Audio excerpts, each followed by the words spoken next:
하나님의 말씀을 들리게 하라.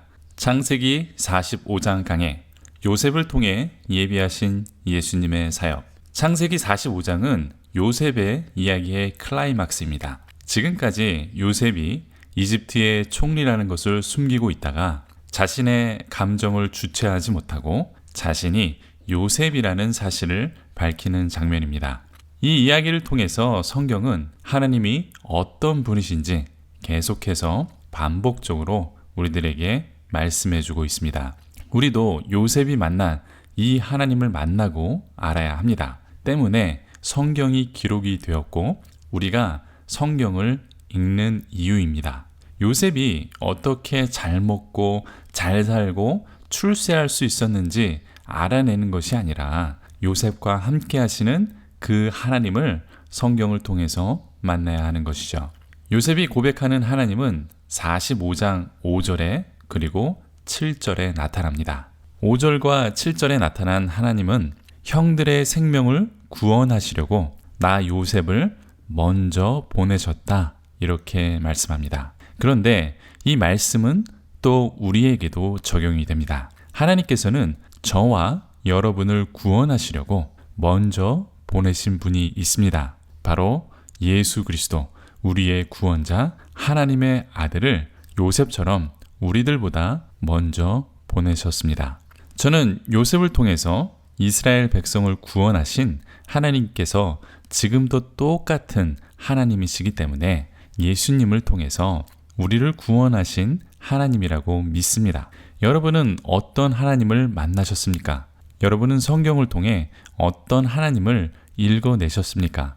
성경은 이렇게 읽어야 한다고 저는 믿습니다. 그러면 창세기 45장을 좀 더 전체적으로 읽을 수 있도록 풀어드리겠습니다. 1절을 보면 요셉은 자신의 정을 억제하지 못하고 소리질러 모든 사람을 자기에게서 물러가라고 했다 이렇게 되어 있습니다. 여기서 정을 억제하지 못했다 해서 정이 무엇인지 한번 그 뜻을 찾아보려고 했는데 히브리 성경에는 정을 억제하지 못한 것이 아니라 스스로 통제할 수 없어서 이렇게 되어 있습니다. 그러니까 감정을 통제할 수 없었다라고 되어 있는데 개역 개정에서는 정이라는 단어가 추가되어서 약간 의역한 것으로 보입니다.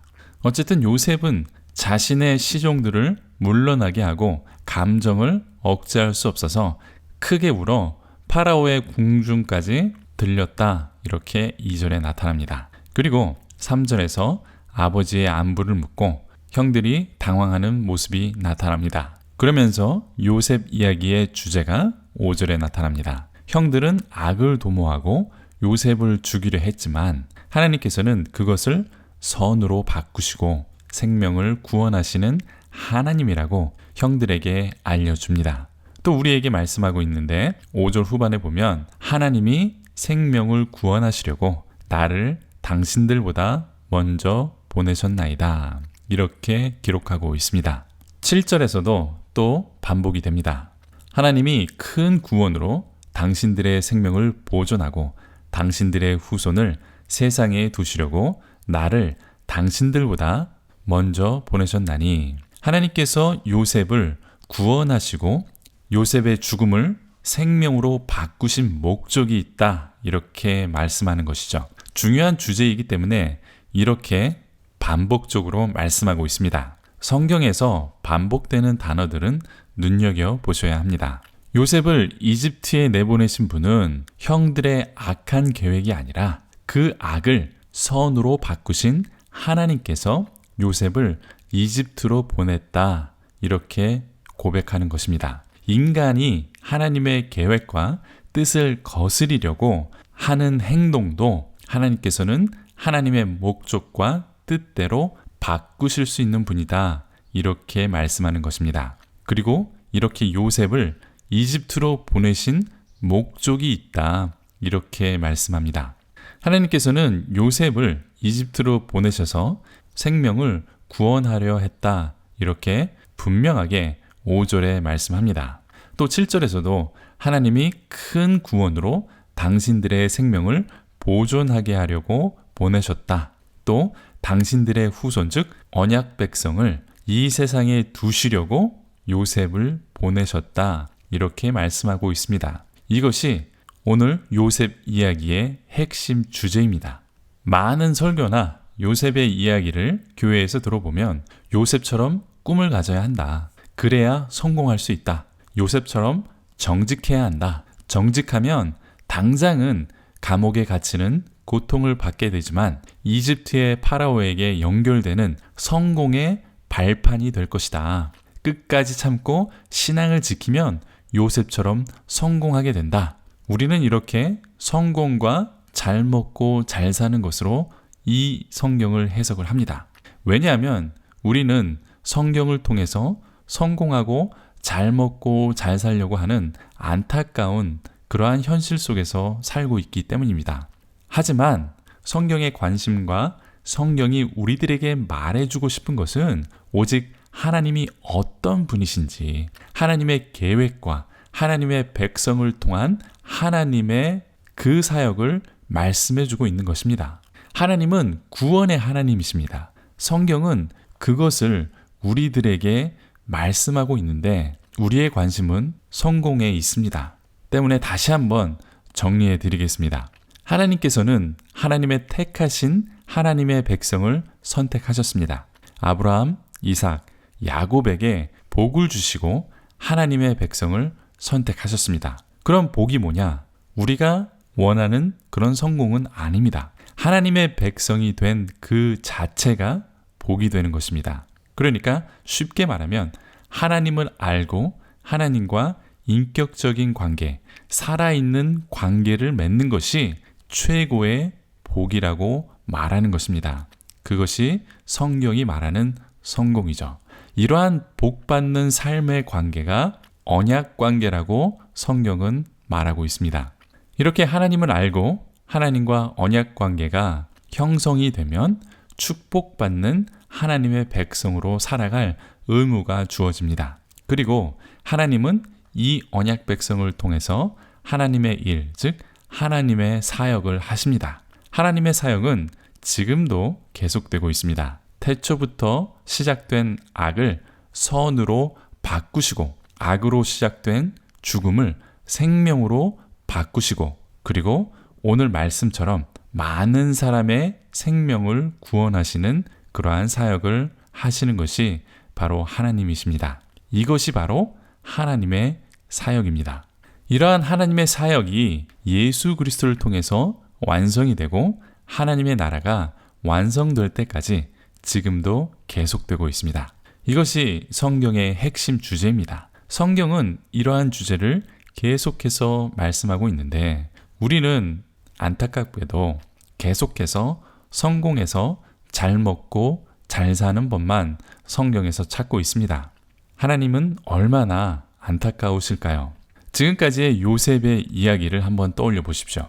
야곱의 아내는 레아와 라헬입니다. 레아의 장자는 르우벤인데 범죄 때문에 장자로 선택함을 받지 못하고 둘째 시므온과 셋째 레위도 복수를 한 그 사건 때문에 넷째 유다가 이스라엘의 장자로 확정이 됩니다. 그리고 라헬의 아들 요셉이 또 장자의 권리를 받게 되는 것이죠. 그런데 요셉이 아버지 이스라엘의 사랑을 독차지하고 꿈까지 이야기를 하니까 형들이 악한 마음을 품게 됩니다. 그리고 요셉을 죽이려고 하다가 노예로 팔아버리죠.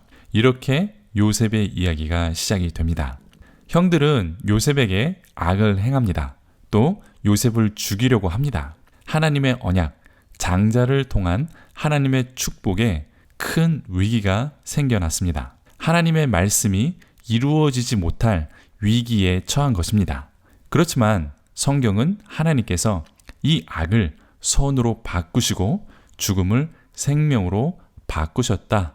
이렇게 창세기 37장부터 계속해서 반복적으로 말씀해주고 있습니다. 지금 창세기 45장인데 50장까지 이 주제로 계속해서 반복적으로 말씀해주고 있는 것입니다. 그렇지만 우리는 관심이 없습니다. 내가 잘 먹고 잘 사는 이야기가 아니기 때문에 하나님이 어떤 분이신지, 무슨 일을 하시는지 관심도 상관도 하지 않습니다. 우리의 관심은 하나님의 약속대로 이 땅에서 요셉처럼 잘 먹고 잘 살고 죽으면 천국 가면 되기 때문에 이런 축복에만 관심이 있는 것이죠.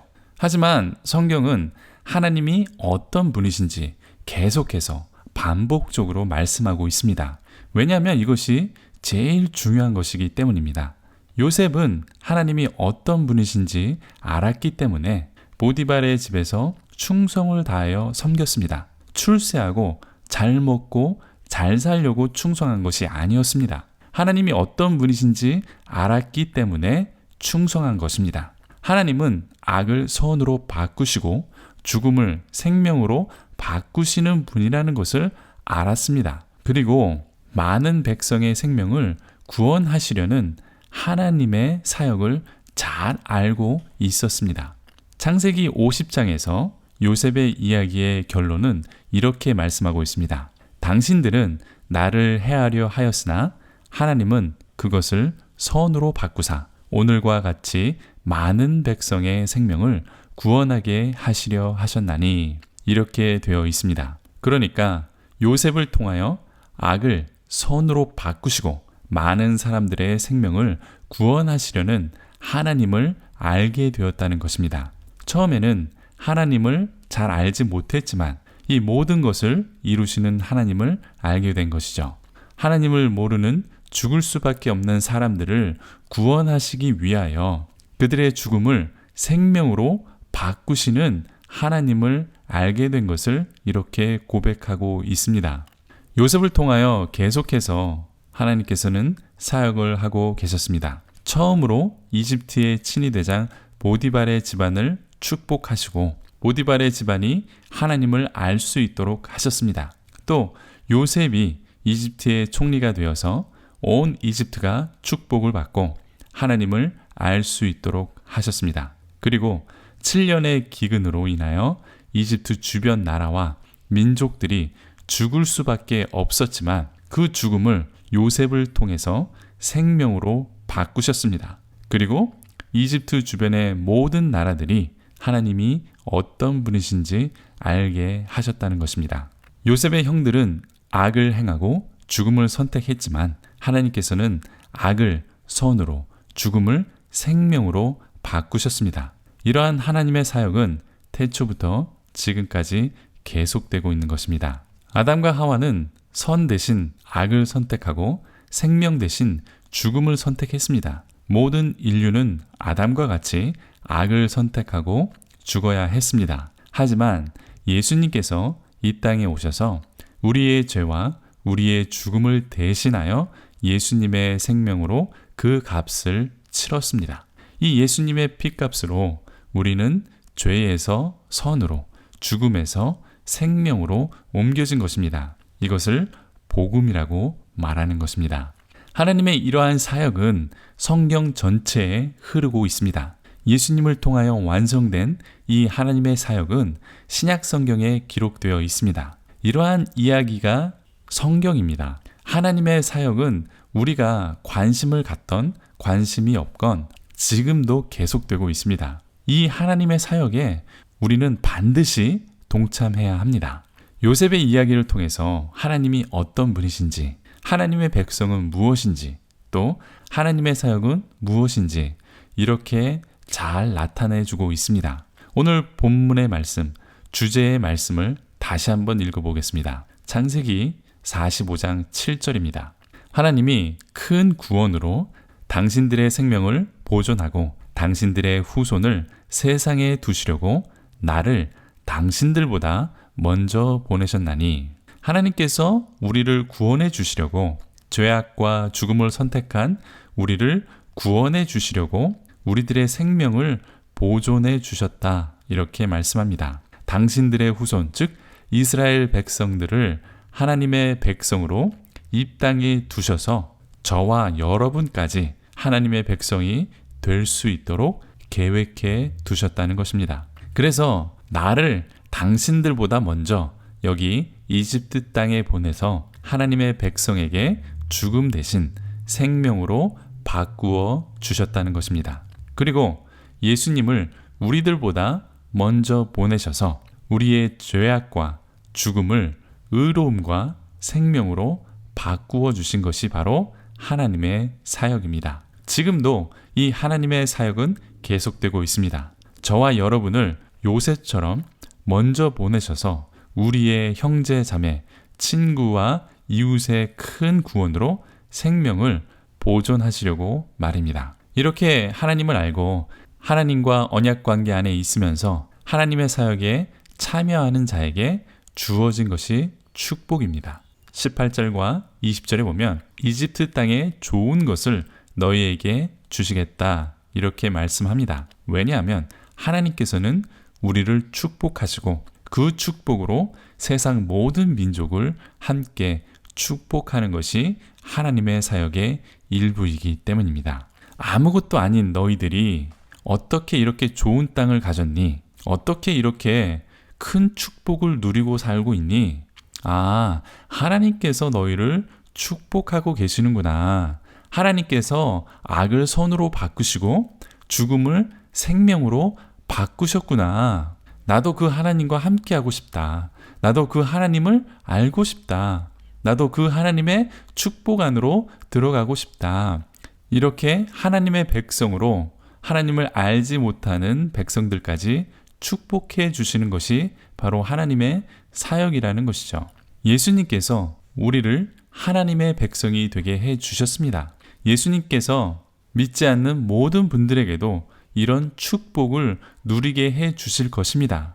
때문에 우리도 이 하나님의 사역에 동참해야 하는 것입니다. 하나님께서는 이스라엘 백성들을 선택하셔서 하나님의 백성으로 삼으셨습니다. 그리고 이스라엘 백성을 축복하셔서 저와 여러분 같은 이방인을 하나님의 백성이 될 수 있도록 축복하신 것입니다. 이렇게 성경이 창세기부터 요한계시록까지 쭉 연결이 되는 것입니다. 그런데 이렇게 좋은 땅을 주시는 하나님의 축복을 받으려면 우리는 한 가지 더 필요한 것이 있습니다. 26절을 보겠습니다. 알리어 이르되 요셉이 지금까지 살아있어 애굽 땅 총리가 되었더이다. 야곱이 그들의 말을 믿지 못하여 어리둥절하니. 요셉이 죽지 않고 살아있으며 또 이집트의 총리가 되어 좋은 땅을 주겠다라고 소식을 야곱에게 알렸습니다. 하나님께서 요셉을 통하여 악을 선으로 죽음을 생명으로 바꾸시고 많은 백성을 살리시고 축복해 주실 땅까지 마련해 주셨다는 이러한 복된 소식이었습니다. 그런데 야곱은 이 소식을 믿을 수가 없었습니다. 불신이었죠. 믿지 못했습니다. 살아있는 것조차 모자라 최대 강대국의 총리가 되었다고 말하는 것을 믿을 수 없었다는 것이죠. 그런데 바로 27절에 보면 그들이 또 요셉이 자기들에게 부탁한 모든 말로 그에게 말하며 그들의 아버지 야곱은 요셉이 자기를 태우려고 보낸 수레를 보고서야 기운이 소생한지라. 요셉의 말과 요셉의 보낸 증거를 보고 기운이 소생이 되었다 이렇게 말합니다.